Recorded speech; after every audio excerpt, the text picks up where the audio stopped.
9월 23일 수요 예배로 나눌 하나님의 말씀은 갈라디아서 2장 1절에서 10절까지입니다.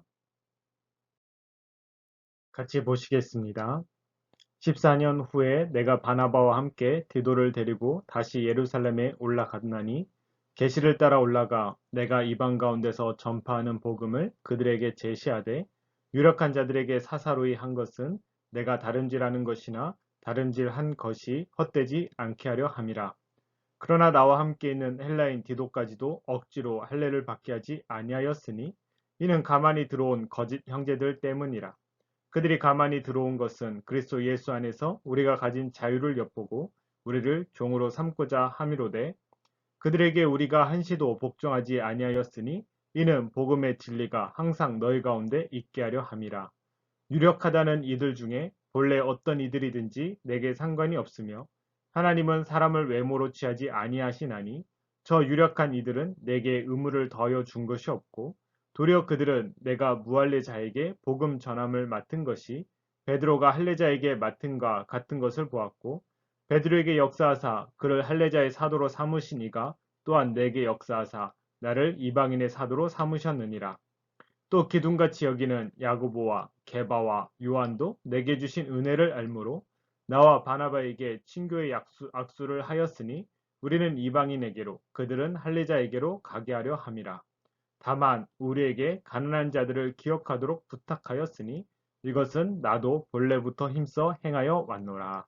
아멘.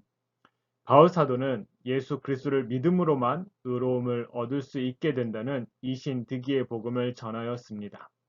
이러한 복음은 예수 그리스도의 계시로 말미암았습니다. 이 진리를 분명히 하기 위해서 바울은 자신의 회심 과정을 서술하였습니다. 회심하기 전 바울, 즉 사울은 잘못된 지식과 열심으로 율법주의를 따르고 그 결과 그리스도와 교회를 박해했지만 그리스도의 계시로 말미암은 복음이 자신을 변화시켜 하나님의 아들 그리스도를 이방에 전하도록 하셨다라는 것입니다. 다시 말하면 복음은 구원이라는 은혜의 선물을 주며 박해자도 복음 증거자로 변화시키는 능력이 있다는 것입니다. 이어지는 오늘 본문은 바울 사도가 사도행전 15장에 기록된 예루살렘 공의회에 참여했을 때 당시의 일들을 기록하고 있습니다. 그 주된 목적은 자신이 갈라디아 교회들에게 전한 목적 복음과 초대교회의 기둥과 같은 베드로, 야고보, 요한이 예루살렘 교회에 전한 복음과 동일하다는 것을 깨우치는 것에 있습니다. 그리고 거짓 형제들이 전한 다른 복음과 자신이 예수 그리스도의 계시로 말미암아 전한 복음의 근본적 차이를 밝히는 것에 있습니다. 그래서 갈라디아 교회들이 복음의 진리 안에서 그리스도 예수 안에서 가진 참 자유를 누리도록 함에 있습니다. 이러한 문맥의 흐름을 조금 더 자세히 알기 위해서 먼저 예루살렘 공의회를 기록한 사도행전 15장의 내용을 살펴보길 원합니다. 바울 사도는 제1차 전도여행을 마치고 안디옥에 있을 때였습니다. 어떤 사람들이 유대로부터 내려와서 이방인 형제들에게 율법대로 할례를 행하지 않으면 구원을 받지 못한다고 주장하였습니다. 갈라디아 교회들과 비슷한 상황이었습니다. 이 일로 바울 및 바나바와 그들 사이에 다툼이 생겼고 안디옥 교회는 이 일을 해결하기 위해서 바울과 바나바를 예루살렘에 있는 사도들과 장로들에게 보냈습니다. 바울은 이방인들이 주께로 돌아온 일들을 증거하였고 형제들은 기뻐했습니다. 그러나 바리새파 신자들은 이방인도 할례를 행하고 모세의 율법을 지켜야 한다고 강하게 주장했습니다. 반면에 베드로는 사도행전 10장에 기록된 로마 군대 백부장 고넬료 가족의 회심 경험을 생각하며 이방인이나 유대인 모두 예수 그리스도의 은혜로 구원받는다고 말했습니다. 그리고 바울은 바나바와 함께 하나님께서 이방인 가운데 표적과 기사를 행하셨음을 증거했습니다. 이에 주의 형제 야고보는 하나님께 돌아오는 이방인들에게 우상의 더러운 것과 음행과 목매어 죽인 것과 피를 멀리하라고 편지하는 것이 옳다고 결론을 내렸습니다.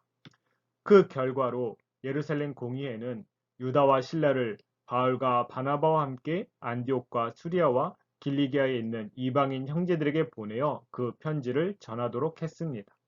정리하면 이방인이건 유대인이건 구원받기 위해서는 할례를 비롯한 율법 준수가 필수가 아니라 오직 예수 그리스도를 믿는 믿음만이 필수라는 것입니다.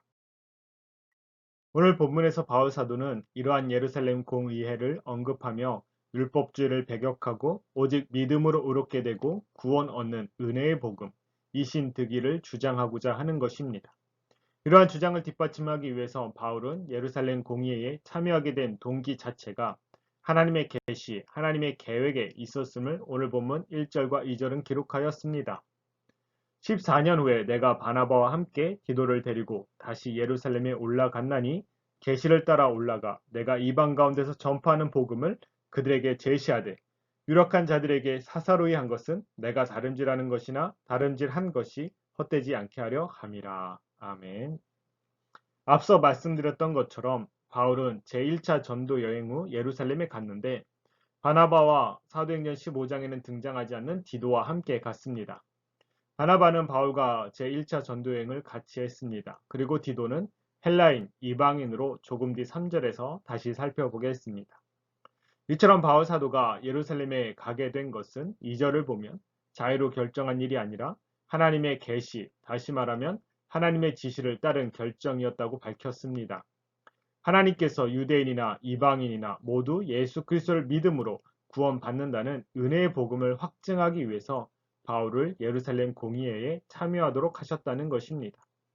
그래서 바울은 하나님의 계시를 따라 공적 자리 예루살렘 공의회에서 자신이 이방인에게 전한 복음, 예수 그리스도의 계시로 말미암은 복음 이신득의를 제시하였습니다. 그리고 사적 자리에서도 유력한 자들에게 동일한 복음을 제시하였습니다.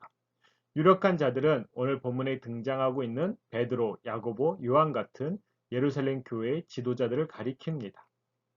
이처럼 바울은 하나님의 계시를 받고 예루살렘에 이르러 공적, 사적으로 이신득의의 복음을 제시하였는데 그 목적은 자신이 다름질하는 것이나 다름질한 것이 헛되지 않게 하려 함이라고 2절에서 밝혔습니다. 이는 한 영혼이라도 구원하기 위하여 이신득의의 복음을 전한 자신의 현재와 과거의 모든 수고가 헛수고가 되지 않게 하기 위함이라는 뜻입니다. 왜 그렇습니까? 갈라디아 교회들이나 안디옥 교회나 예루살렘 교회 모두 할례를 비롯한 율법 준수로 구원을 얻는다는 잘못된 가르침이 팽배하였는데 신자들이 이를 따라 율법주의로 돌아선다면 구원으로부터 멀어지는 것이요 따라서 한 영혼을 구원하기 위해서 다름질해온 바울의 수고가 헛되게 되는 것입니다. 이처럼 하나님께서는 바울의 다름질이 헛되지 않도록 예루살렘 공의회에 참여하여 이신득의의 복음을 제시하고 복음의 진리로 확증받도록 하셨던 것입니다. 그리고 바울 사도는 율법주의, 거짓 형제들의 다른 복음에 맞서 이신득의의 복음을 확증하기 위해서 헬라인, 이방인 디도를 예루살렘 공의회에 대동하였습니다. 3절에서 5절입니다. 그러나 나와 함께 있는 헬라인 디도까지도 억지로 할례를 받게 하지 아니하였으니 이는 가만히 들어온 거짓 형제들 때문이라.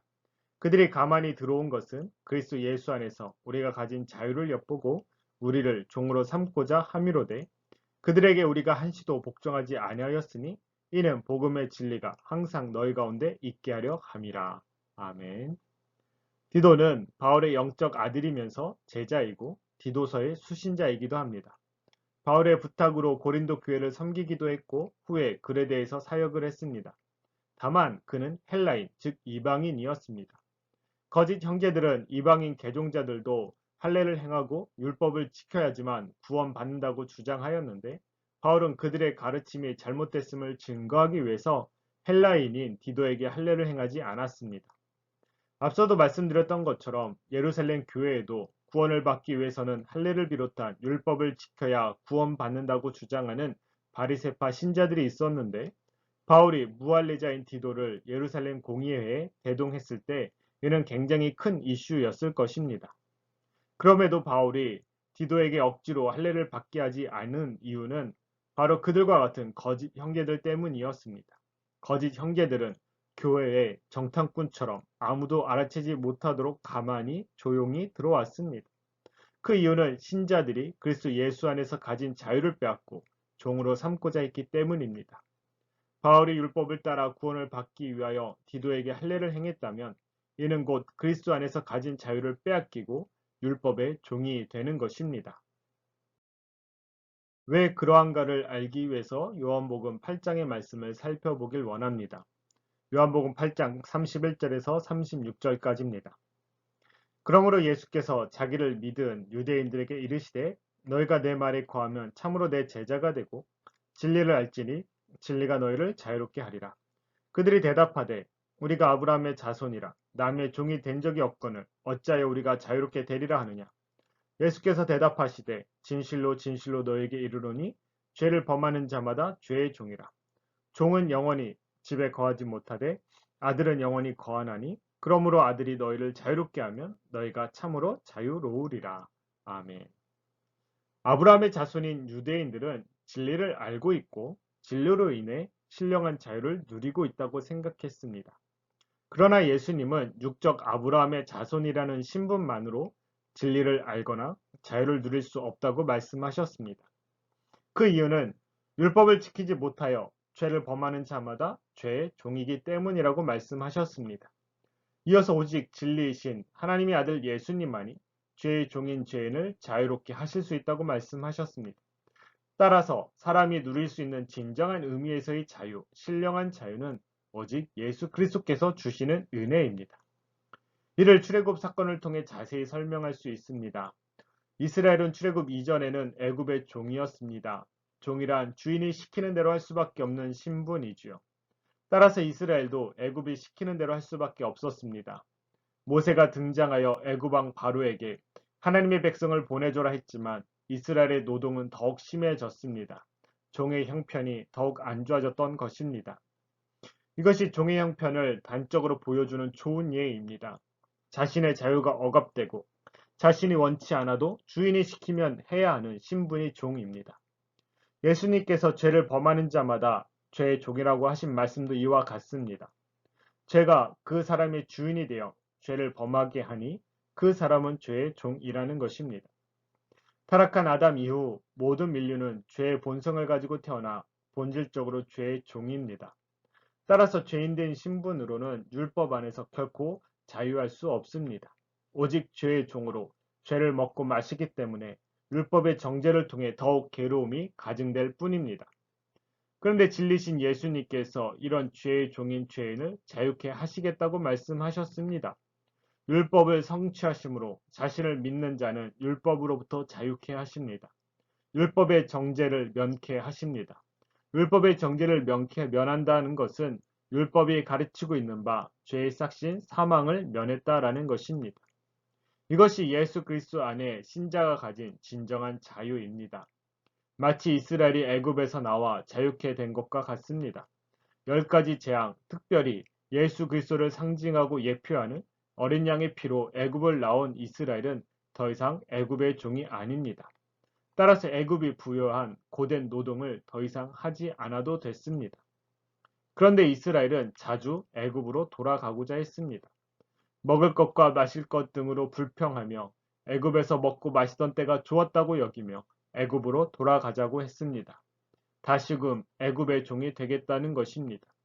육적 배고픔만 해결이 된다면 종의 신분이라도 더 좋다고 여겼던 것입니다. 오늘 본문에서 바울 사도는 거짓 형제들이 하고자 하는 일이 바로 이스라엘이 애굽으로 돌아가 종이 되고자 하는 것과 같다고 말한 것입니다. 예수 그리스도께서 율법을 다 성취하시고 구원과 더불어 온전한 자유를 주셨는데 거짓 형제들은 다시금 율법의 종이 되도록 할례를 비롯한 율법을 준수해야만 구원받는다고 다른 복음을 전했던 것입니다. 인간이 가진 보상 심리에 의하면 율법 준수를 통해 구원받는다는 말이 더 매혹적으로 들릴 수는 있지만 실제로는 율법의 종이 되어 정죄의식 가운데 괴로움을 더할 수밖에 없습니다. 따라서 바울 사도는 단호하게 거짓 형제와 그들의 다른 복음에 한시도 복종하지 않았다고 말했습니다. 바울은 그리스도 예수 안에서 가진 자유 안에서 예수 그리스도의 계시로 말미암은 복음을 끊임없이 증거해 왔습니다. 그 이유는 그 누구도 복음의 진리에서 벗어나지 않게 하기 위함이었습니다. 예수 그리스도를 믿음으로만 의로워지고 구원을 얻어 참 자유를 누릴 수 있음을 몸소 증거하며 다른 신자들도 이 복음의 진리를 붙들고 살도록 가르쳤던 것입니다. 이를 위해서 헬라인 이방인 디도에게 억지로 할례를 행하지 않게 하여 구원의 조건이 율법 준수가 아님을 분명히 드러내고자 했습니다. 그 결과 예루살렘 공의회는 이방인에게 율법의 짐을 지우는 것이 마땅하지 않다고 결의했던 것입니다. 이어지는 나머지 본문은 이러한 결의가 나올 수 있었던 배경을 설명하고 있습니다. 6절에서 9절입니다. 유력하다는 이들 중에 본래 어떤 이들이든지 내게 상관이 없으며 하나님은 사람을 외모로 취하지 아니하시나니 저 유력한 이들은 내게 의무를 더여 준 것이 없고 도리어 그들은 내가 무할례자에게 복음 전함을 맡은 것이 베드로가 할례자에게 맡은과 같은 것을 보았고 베드로에게 역사하사 그를 할례자의 사도로 삼으시니가 또한 내게 역사하사 나를 이방인의 사도로 삼으셨느니라. 또 기둥같이 여기는 야고보와 게바와 요한도 내게 주신 은혜를 알므로 나와 바나바에게 친교의 악수를 하였으니 우리는 이방인에게로 그들은 할례자에게로 가게 하려 함이라. 아멘. 유력한 이들은 앞서도 말씀드렸는데 베드로, 야고보, 요한과 같은 예루살렘 교회 지도자들을 가리킵니다. 바울 사도는 앞서 1장 후반부에서도 밝혔던 것처럼 자신이 전한 복음은 예수 그리스도의 계시로 말미암았고 다른 사도들에 의해서 전수된 것이 아니라고 했습니다. 오늘 본문에서도 비슷한 논지의 말을 이어가고 있습니다. 베드로와 야고보와 요한이 비록 예루살렘 교회의 지도자들이었지만 그들로 인하여 자신이 복음을 전하는 것이 아니라고 6절에서 밝혔습니다. 오직 사람을 외모로 취하지 아니하시는 하나님께서 자신을 복음 증거자로 부르셨다라는 것입니다. 사실 베드로도 하나님께서 외모로 보셨다면 사도로서의 자격이 없을 것입니다. 예수님께서 십자가에 달려 죽으실 것과 제자들이 다 도망할 것을 말씀하시자 베드로는 모두 주를 버릴지라도 자신은 결코 버리지 않을 것이라고 장담했습니다. 예수님은 닭이 울기 전 베드로가 3번 부인할 것을 말씀하시자 베드로는 주와 함께 죽을지언정 주를 부인하지 않겠다고 확신했습니다. 그러나 우리가 잘 아는 것처럼 그는 예수님의 말씀처럼 주를 부인하고 도망갔습니다. 이런 자가 어떻게 사도가 되고 예루살렘 교회의 지도자가 될 수 있었을까요? 이는 예수님의 기도 때문이었습니다. 누가복음 22장 31절과 32절입니다. 시몬아 시몬아 보라 사탄이 너희를 밀가부르듯 하려고 요구하였으나 그러나 내가 너를 위하여 내 믿음이 떨어지지 않기를 기도하였노니 너는 돌이킨 후에 내 형제를 굳게 하라. 베드로가 사탄의 꾀임에 빠져 예수님을 부인하고 도망가겠지만 그럼에도 예수님께서는 베드로의 믿음이 회복되고 다른 형제들을 굳게 할 수 있도록 기도하셨던 것입니다. 베드로가 바울처럼 교회를 직접 박해하진 않았지만 주님을 부인했던 전력이 있음에도 사도가 되고 예루살렘 교회의 지도자가 될 수 있었던 것은 사람을 외모로 보지 않으시는 하나님, 외적 조건으로 사람을 택하지 않는 하나님의 은혜 때문이었습니다. 이처럼 바울 사도가 하나님께서 사람을 외모로 취하지 않으신다고 언급하는 이유는 여전히 율법 준수로 스스로 구원을 받고자 하는 자들이 있다면 그들은 참으로 어리석다는 사실을 암시하기 위함입니다. 더 나아가 바울 사도는 다른 사도들에게 복음을 전수받지 않았음에도 그들과 자신이 전한 복음이 같은 이유는 한 하나님께서 베드로는 할례자의 사도로 자신은 무할례자의 사도로 부르셨기 때문이라고 7절과 8절에서 알렸습니다. 하나님께서 한 복음, 예수 그리스도의 계시로 말미암은 복음, 참 자유를 주는 복음의 진리를 유대인과 이방인에게 모두 증거하게 하셨는데 각각 베드로와 바울을 불러 사용하셨다는 것입니다. 물론 베드로도 이방인들에게 복음을 전하기도 했고 바울도 어딜 가든 회당에 모인 유대인들에게 먼저 복음을 전했습니다. 다만 오늘 본문에서는 원칙적으로 베드로는 유대인에게 바울은 이방인에게 복음을 전했음을 말하는 것입니다. 이를 통해 바울은 자신이 전한 복음과 베드로가 전한 복음이 결코 다르지 않음을 동일한 것임을 입증하고자 했던 것입니다. 또 하나의 사례를 들어 바울은 자신의 전한 복음과 베드로가 전한 복음이 동일한 것임을 입증하고자 했습니다. 9절입니다. 바로 교회의 기둥과 같은 유력한 이들 야고보와 게바 즉 베드로와 요한이 자신과 바나바와 친교의 악수를 하고 이방인에게 복음을 증거하도록 하기 위해서 보냈다는 것입니다. 야고보와 베드로와 요한이 자신이 참 자유를 주는 복음의 진리를 전하고 있음을 인정하고 이방인을 위한 전도자로 파송했다는 것입니다. 그리고 오늘 본문 마지막 10절은 예루살렘 교회 지도자들이 바울에게 가난한 자들을 구제해 줄 것을 요청했고 바울은 이미 이전부터 일에 힘써 행했다는 것을 밝혔습니다. 10절입니다. 다만 우리에게 가난한 자들을 기억하도록 부탁하였으니 이것은 나도 본래부터 힘써 행하여 왔노라. 이는 달리 말하면 예루살렘 교회 지도자들이 바울에게 바울이 지금까지 전한 복음 외에 또 다른 것을 추가할 것이 없었다라는 뜻입니다. 즉 예수 그리스도를 믿음으로 말미암아 의롭게 된다는 복음의 진리 외에 거짓 형제들의 주장처럼 구원의 조건으로서의 율법 준수를 더할 이유가 없다는 뜻입니다.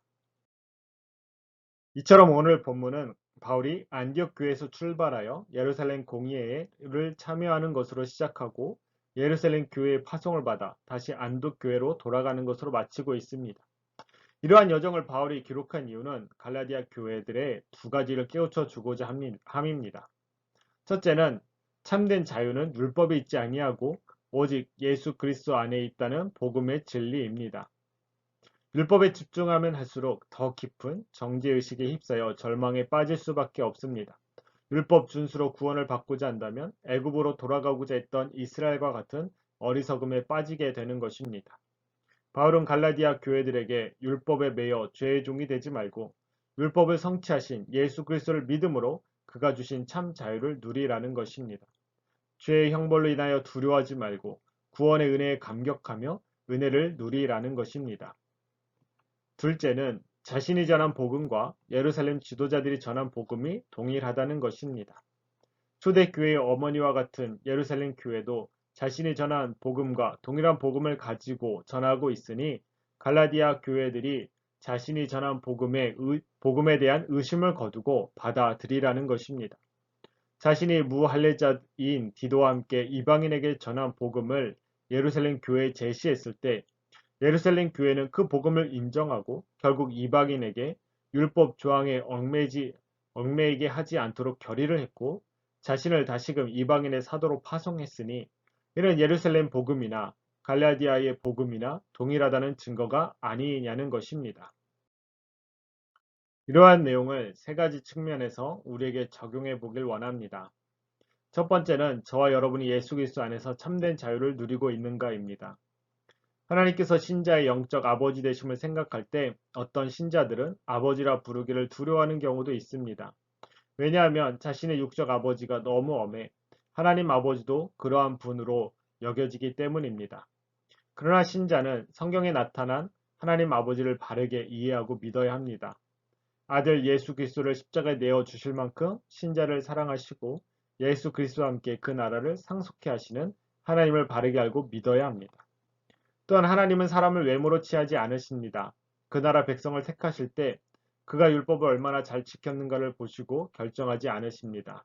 오직 하나님의 절대 주권으로 은혜 가운데 택하십니다.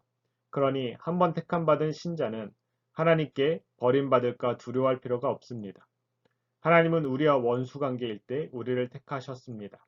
그런데 믿음 생활을 시작하고 율법을 지키지 않았다고 택하심을 후회하거나 취소하지 않으십니다. 그러니 하나님께 버림받을까 두려워할 필요가 없는 것입니다. 다만 하나님께서 그 택한 자녀를 징계하시는데 이도 역시 버림받음의 증거가 아니라 하나님께서 그 자녀를 사랑하시는 증거입니다. 따라서 징계를 받을 때는 감사함으로 받되 속히 회개하고 돌이킴이 필요합니다. 적용해 보길 원하는 두 번째는 다른 지체와 동역을 하고 있는가입니다. 같은 복음을 가진 예루살렘 교회 지도자들 베드로와 야고보와 요한 그리고 이방인의 사도인 바울과 바나바는 서로 친교의 악수를 하고 각자의 대상에게 복음을 전했습니다.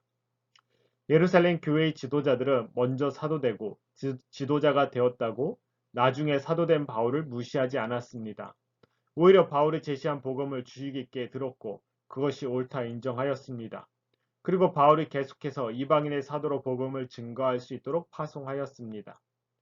예수님께서 죽으시기 전까지 누가 큰지 다투었던 제자들의 모습은 다 사라지고 나중에 사도된 바울의 말도 귀 기울여 듣고 그 복음과 사역을 인정해 주었던 것입니다.